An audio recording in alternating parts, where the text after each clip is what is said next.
Japan से G20 से वजीर आजम नरेंद्र मोदी अपनी एक खिताब कर रहे हैं, जरा पहले उनको सुन लेते हैं फिर आगे बढ़ते हैं। मेहनत की 40-45 डिग्री टेम्परेचर पे काम करते रहे। कुछ लोगों ने सोशल मीडिया के माध्यम से Twitter, Facebook, Narendra Modi app, जो भी जगह से जो भी बात कह सकते हैं पहुंचाने का प्रयास किया। कुछ लोगों ने अपने गांव में अपने पुराने दोस्तों को चिट्ठियां लिखी, ईमेल भेजे, यानी आपने भी एक प्रकार से किसी न किसी रूप में भारत के इस लोकतंत्र के उत्सव को और अधिक ताकतवर बनाया और अधिक प्राणवान बनाया। और इसके लिए भी आप सभी का मैं बहुत बहुत आभार व्यक्त करता हूं। साथियों, 130 करोड़ भारतीयों ने पहले से भी मजबूत सरकार बनाई है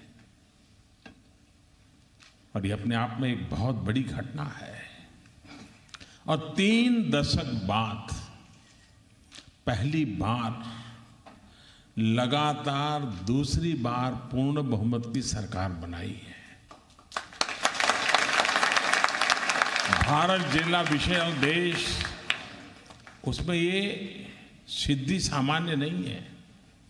और वैसे तो 1984 में भी लगातार दूसरी बार एक पार्टी की सरकार बनी थी, लेकिन उस समय के हालात आपको मालूम है, कारण क्या थे वो भी पता है, लोग वोट क्यों करने गए थे वो भी पता है, और इसलिए मैं उसका वर्णन नहीं करता हूं। लेकिन ये बात सही है कि 1971 के बाद देश ने पहली बार एक सरकार को प्रो इनकम्बेंसी जनादेश दिया है। साथियों, ये जो प्रचंड जनादेश भारत ने दिया है, आपको खुशी हुई कि नहीं हुई?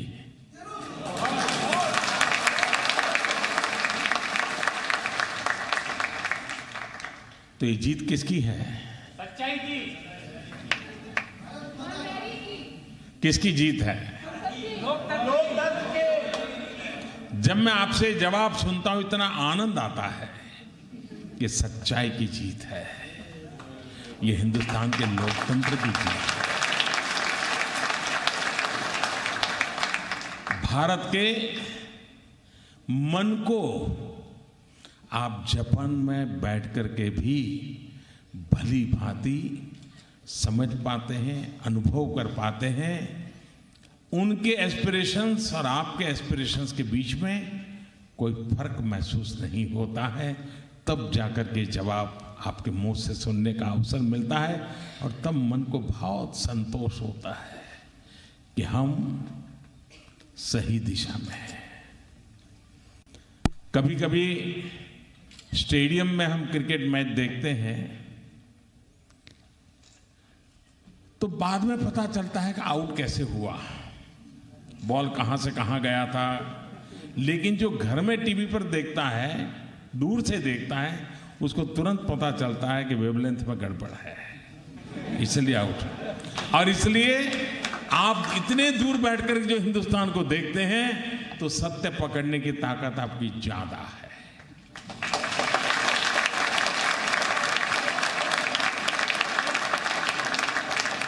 और इसलिए भी आपके जवाब सच्चाई की जीत, लोकतंत्र की जीत, देशवासियों की जीत, मेरे लिए जवाब बहुत बड़ी अहमियत रखते हैं। मुझे एक नई ताकत देते हैं, नई प्रेरणा देते हैं और इसके लिए मैं आपका बहुत बहुत आभारी हूं। डेमोक्रेटिक वैल्यूज के प्रति समर्पित रहते हुए आशाओं और आकांक्षाओं के प्रति विश्वास, इस जीत के पीछे भी एक कारण है। आप कल्पना कीजिए, 61 करोड़ वोटर्स ने 40-45 डिग्री टेम्परेचर में अपने घर से कहीं दूर जाकर के वोट किया है। 61 करोड़। अगर चाइना को छोड़ दें तो दुनिया के किसी देश की पॉपुलेशन से ज्यादा मतदाता है ये।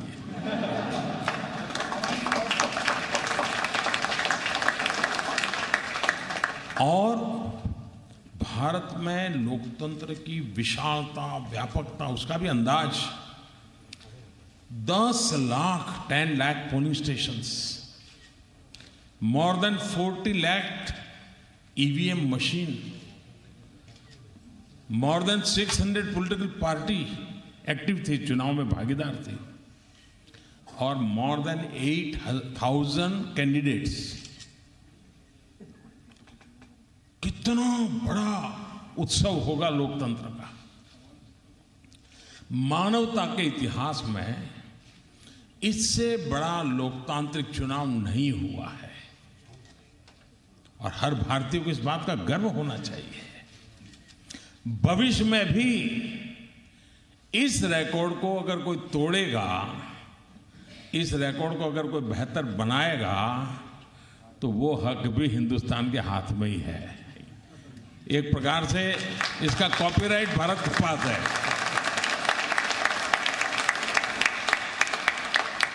भारतीय होने के नाते हम सभी को, भारत के शुभचिंतकों को तो इस पर गर्व है ही, पूरे विश्व को भी ये प्रेरित करने वाला है। इससे फिर साबित हुआ है कि लोकतंत्र के प्रति भारत के सामान्य जन की निष्ठा अटूट है। हमारी लोकतांत्रिक संस्थाएं और लोकतांत्रिक प्रणाली दुनिया में अग्रणी है। साथियों, भारत की यही शक्ति 21वीं सदी के विश्व को नई उम्मीद देने वाली है। ये चुनाव, उसका प्रभाव सिर्फ भारत तक सीमित रहने वाले नहीं है। विश्व के लोकतांत्रिक मन को ये प्रेरित करने वाली घटना है। न्यू इंडिया की आशाओं और आकांक्षाओं को पूरा करने के लिए ये जनादेश मिला है और ये आदेश पूरे विश्व के साथ हमारे संबंधों को भी नई ऊर्जा देगा। अब दुनिया भारत के साथ जब बात करेगी तो उसको विश्वास है, हाँ भाई, ये जनता जनार्दन, इन्होंने इस सरकार को चुना है, पूर्ण बहुमत के साथ चुना है और इनके साथ जो कुछ भी तय करेंगे ये आगे ले जाएंगे। विश्वास अपने आप पैदा होता है। अंतर्राष्ट्रीय संबंधों में पूर्ण बहुमत वाली सरकार होने बहुत बड़ी बात होती है, लेकिन पूर्ण बहुमत वाली सरकार में भी पहले से अधिक जनमत जब जुड़ता है तो वो शक्ति तो बढ़ती है, लेकिन उससे ज्यादा विश्वास बढ़ता है। सबका साथ, सबका विकास, और उसमें लोगों ने अमृत मिलाया, सबका विश्वास।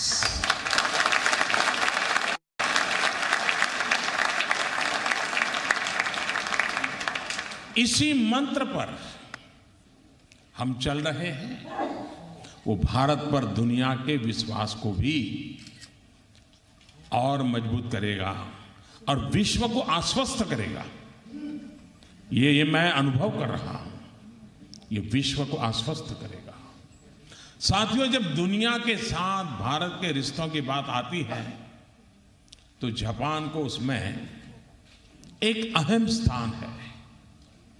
ये रिश्ते आज के नहीं हैं, बल्कि सदियों के हैं। इनके मूल में आत्मीयता है, सद्भावना है, एक दूसरे की संस्कृति और सभ्यता के लिए सम्मान है। इन रिश्तों की एक कड़ी महात्मा गांधी जी से भी जुड़ती है। संयोग से ये पूज्य बापू की 150वीं जन्म जयंती का भी वर्ष है। गांधी जी की एक सीख बचपन से हम लोग सुनते आए हैं, समझते आए हैं, और वो सीख थी, बुरा मत देखो, बुरा मत सुनो, बुरा मत कहो। भारत का बच्चा बच्चा इसे भली भांति जानता है, लेकिन बहुत कम लोगों को ये पता है कि जिन 3 बंदरों को इस संदेश के लिए बापू ने चुना, उनका जन्मदाता 17वीं सदी का जापान है, 17th सेंचुरी का जापान है। मिझारू, किकाजारू और इवाजारू।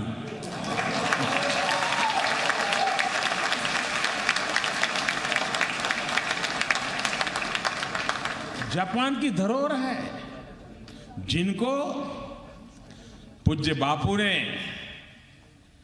एक महान सामाजिक संदेश के लिए प्रतीकात्मक के रूप में चुना और उसको प्रचारित किया, प्रसारित किया। साथियों, हमारे आचार व्यवहार और संस्कार की एक कड़ी जापान में बौद्ध धर्म के आने से भी पहले की बताई जाती है। अभी अगले महीने क्योटो में गियोन त्योहार आने वाला है, और इस गियोन त्योहार में जिस रथ का उपयोग होता है, उसकी सजावट भारतीय रेशम के धागों से होती है। और ये परंपरा आज की नहीं है, अनगिनत काल से चली आ रही है। इसी तरह शिची फुकुजिन,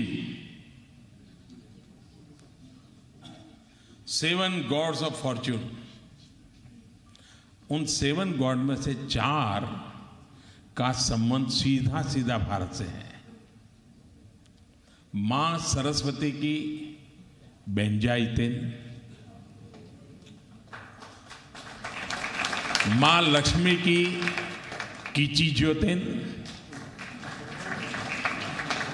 भगवान कुबेर की विशामोन और महाकाल की दाइकोकुतेन के रूप में जापान में मान्यता है।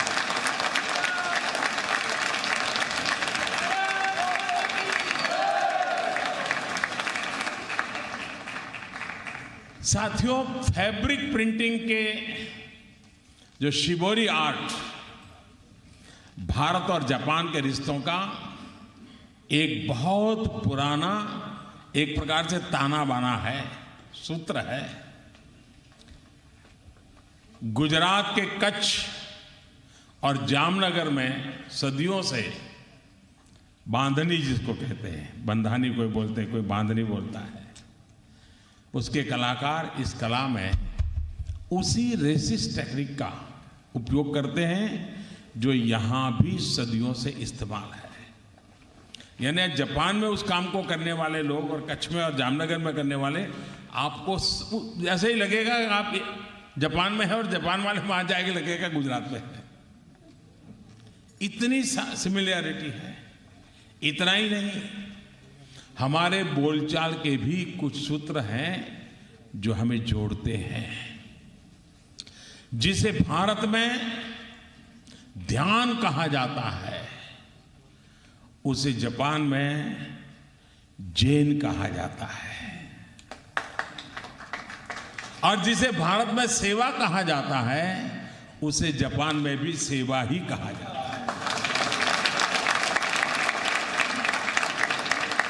सेवा परमो धर्मः, यानी निस्वार्थ सेवा को भारतीय दर्शन में सबसे बड़ा धर्म माना गया है। वहीं जापान के समाज ने इसको जी करके दिखाया है। साथियों, स्वामी विवेकानंद गुरुदेव रविंद्रनाथ टैगोर, महात्मा गांधी, नेताजी सुभाष चंद्र बोस, जस्टिस राधा विनोद पाल सहित अनेक भारतीयों ने जापान के साथ हमारे रिश्तों को मजबूत किया है। जापान में भी भारत और भारतीयों के लिए प्यार और सम्मान का भाव रहा है। इसी का परिणाम था कि दूसरे विश्व युद्ध की समाप्ति के बाद से ही भारत जापान के बीच के रिश्ते और मजबूत होने लगे। लगभग 2 दशक पहले प्रधानमंत्री अटल बिहारी वाजपेयी जी और प्रधानमंत्री योशिहिरो मोरी जी ने मिलकर हमारे रिश्तों को ग्लोबल पार्टनरशिप का रूप दिया था। 2014 में प्रधानमंत्री बनने के बाद मुझे मेरे मित्र प्रधानमंत्री शिंजो आबे के साथ मिलकर इस दोस्ती को मजबूत करने का मौका मिला। हम अपने डिप्लोमेटिक रिलेशनशिप को राजधानियों और राजनयिकों की औपचारिकताओं के दायरे से बाहर निकालकर सीधे जनता के बीच ले गए। प्रधानमंत्री आबे के साथ मैंने टोक्यो के अलावा क्योटो, ओसाका, कोबे, यामानाशी इसकी यात्राएं भी की है। यहाँ कोबे तो मैं कभी कभी गलती हो जाती, कभी कहता हूँ 4 बार, कभी कहता हूँ 5 बार, कभी कहता हूँ 3 बार, लेकिन बार बार आया हूँ। और पीएम नहीं था तब भी आता था, आपके साथ बैठता था। प्रधानमंत्री आबे जी ने पिछले वर्ष यामानाशी में अपने घर में उन्होंने मेरा स्वागत किया। उनका स्पेशल जेस्चर हर हिंदुस्तानी के दिल को छूने वाली बात थी, वरना डिप्लोमेटिक रिलेशन में इस प्रकार का पर्सनल टच बहुत कम होता है। दिल्ली के अलावा अहमदाबाद और वाराणसी प्रधान आबे को, मेरे मित्र को ले जाने का सौभाग्य मुझे मिला। प्रधानमंत्री आबे मेरे संसदीय क्षेत्र और दुनिया की सबसे पुरानी सांस्कृतिक और आध्यात्मिक नगरी में से एक काशी में गंगा आरती में भी शामिल हुए। और सिर्फ शामिल हुए नहीं, उनको जब भी जहां पर कुछ भी बोलने का मौका आया, उस आरती के समय उन्होंने जो अध्यात्म की अनुभूति की उसका जिक्र किए बिना वो रहे नहीं। आज भी उसका उल्लेख करते हैं।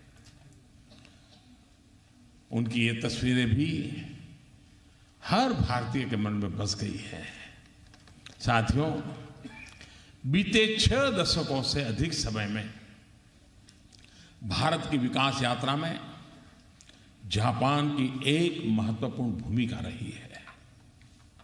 21वीं सदी के न्यू इंडिया में ये रोल और मजबूत होने वाला है।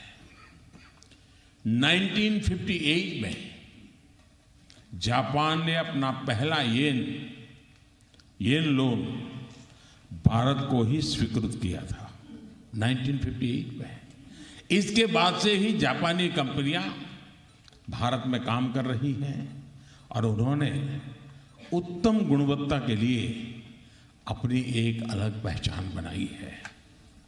एक समय था जब हम कार बनाने में सहयोग कर रहे थे और आज हम बुलेट ट्रेन बनाने में सहयोग कर रहे हैं।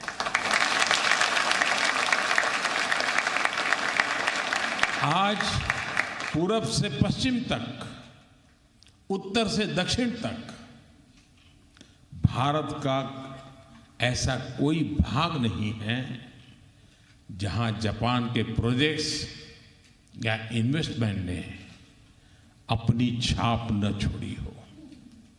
इसी प्रकार भारत का टैलेंट और मैन पावर यहां जापान की अर्थव्यवस्था को मजबूत करने में अपना योगदान दे रहा है। साथियों, न्यू इंडिया में हमारा ये सहयोग और व्यापक होने वाला है।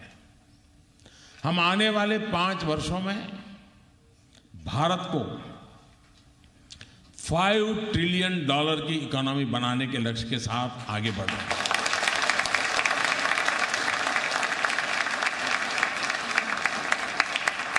सोशल सेक्टर हमारी प्राथमिकता है। इसके साथ साथ इंफ्रास्ट्रक्चर भी व्यापक इन्वेस्टमेंट, उस पर भी हमारा बल है।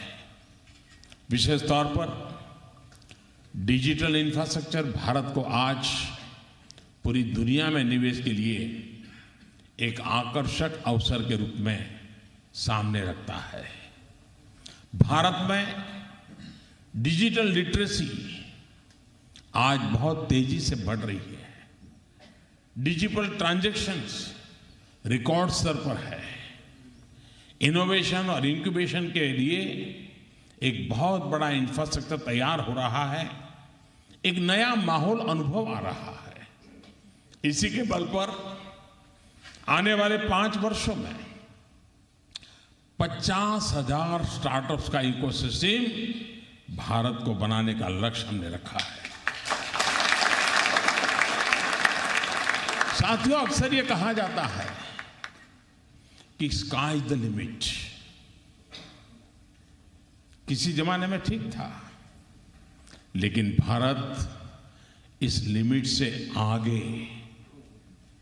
आगे जाकर स्पेस को गंभीरता से एक्सप्लोर कर रहा है। भारत की 130 करोड़ जनता के जीवन को आसान और सुरक्षित बनाने के लिए सस्ती और प्रभावी स्पेस टेक्नोलॉजी हासिल करना हमारा लक्ष्य है। मुझे खुशी है कि हम सफलता के साथ आगे बढ़ पा रहे हैं। हाल में फोनी साइक्लोन सहित अनेक चुनौतियों को भारत कम से कम नुकसान के साथ मैनेज कर पाया और दुनिया ने उसकी बड़ी सराहना की कि किस प्रकार से government machinery, human resource, space technology, इन सबको मिलाकर के कैसे परफॉर्म किया जा सकता है, वो भारत ने करके दिखाया। और वो भी एक तरफ पूरा देश चुनाव की आपाधापी में व्यस्त था, तब भी इस काम को उत्तम तरीके से पूरा किया और विश्व ने इसको सराहा है और इससे हमें हौसला मिल रहा है। यही कारण है कि कुछ महीनों में ही हम हमारे मून मिशन को आगे बढ़ाते हुए चंद्रयान 2 लॉन्च करने वाले हैं।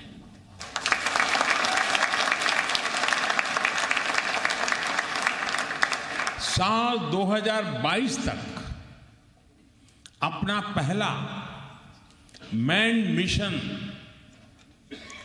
गगनयान भेजने की तैयारी में हम हैं और कोई हिंदुस्तानी तिरंगा झंडा वहां फहराए, ये सपना लेकर के काम कर रहे हैं। स्पेस में हमारा अपना स्टेशन हो, इसके लिए संभावनाओं को तलाशा जा रहा है। ये जितने भी काम हम कर रहे हैं, आज हिंदुस्तान में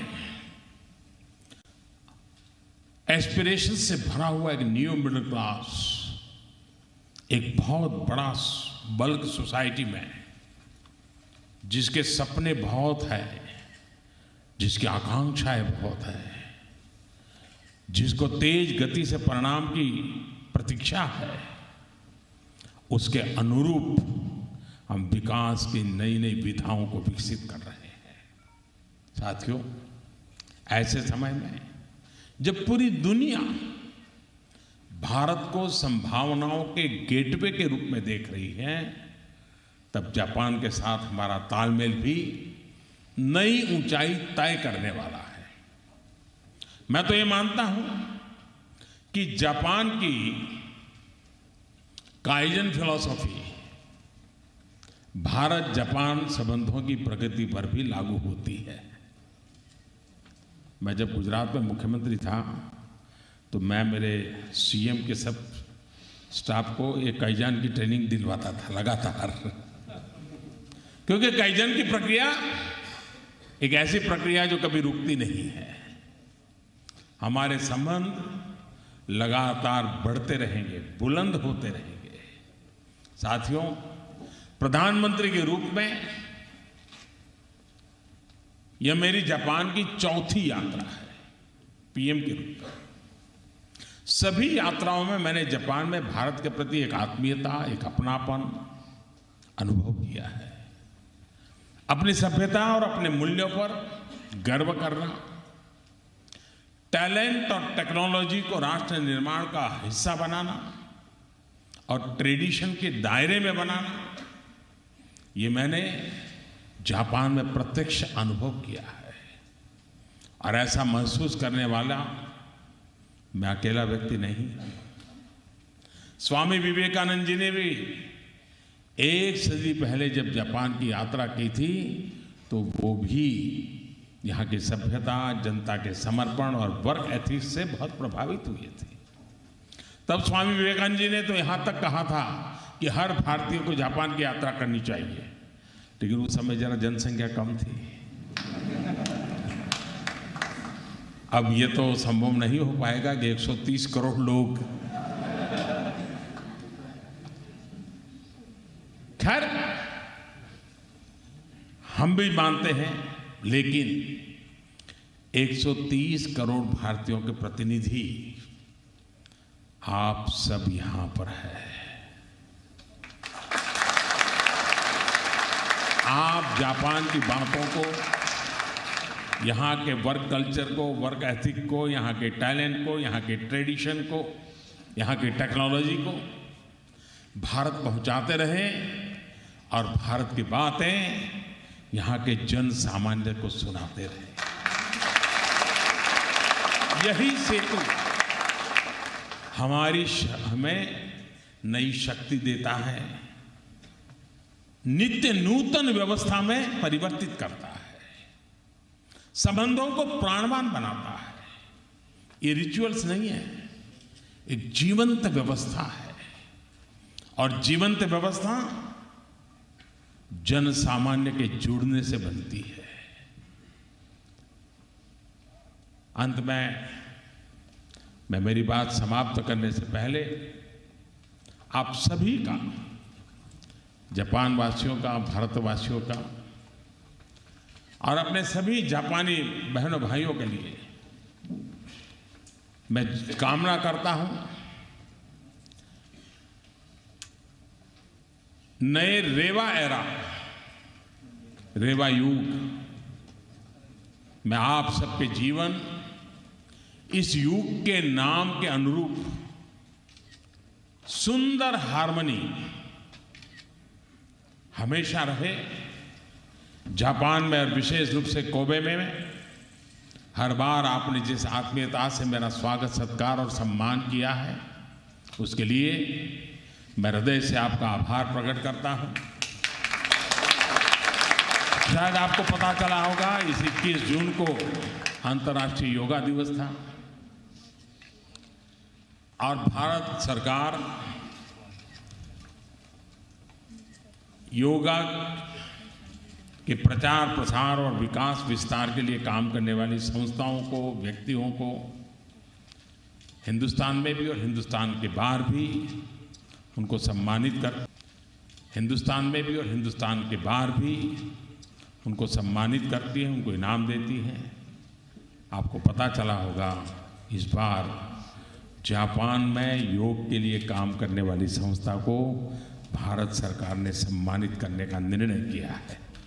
ये बहुत बड़े गर्व की बात है। यानी हम हर प्रकार से जुड़ चुके हैं। इस गौरव के साथ फिर एक बार आप सबके बीच आने का मुझे मौका मिला, आपके आशीर्वाद प्राप्त करने का अवसर मिला। मैं आपका हृदय से बहुत बहुत आभार व्यक्त करता हूँ। दोमा अरिगातो गोजाइमास।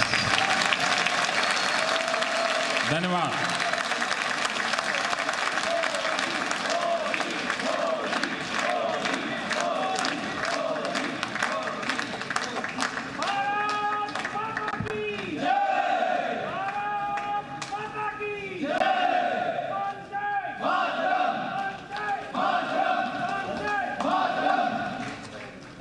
वज़ीर आज़म नरेंद्र मोदी खिताब किया और हिंदुस्तान और जापान की कदीम जो तहजीब है उसका हवाला देते हुए दोनों मुल्कों की जो मेल जोल है, दोनों मुल्कों के बीच में जो ताल्लुकात हैं उस पर भी वज़ीर आज़म नरेंद्र मोदी ने रोशनी डाली और हिंदुस्तानी नज़ाद लोग जिस तरह से जापान की तरक्की में बड़ा किरदार अदा कर रहे हैं और हिंदुस्तान और जापान की जो दोस्ती रही है उसका भी हवाला देते हुए अपनी बात रखी वज़ीर आज़म नरेंद्र मोदी ने। ये सीधी तस्वीरें आप देख रहे थे जापान के ओसाका से और बड़ी तादाद में लोग उन्हें सुनने के लिए पहुंचे थे और जब आप देख रहे हैं तस्वीरों में कि जैसे ही उनकी तकरीर ख़त्म हुई तो मोदी मोदी के नारे लगते नज़र आ रहे हैं।